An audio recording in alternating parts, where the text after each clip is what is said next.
In a startling turn of events, Bollywood legend Govinda has been rushed to the hospital following an accidental shooting.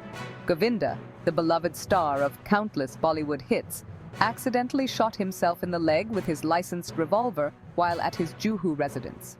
The incident occurred as he was preparing to leave for a show in Kolkata. His manager, Shashi Sinha, confirmed that Govinda underwent surgery to remove the bullet.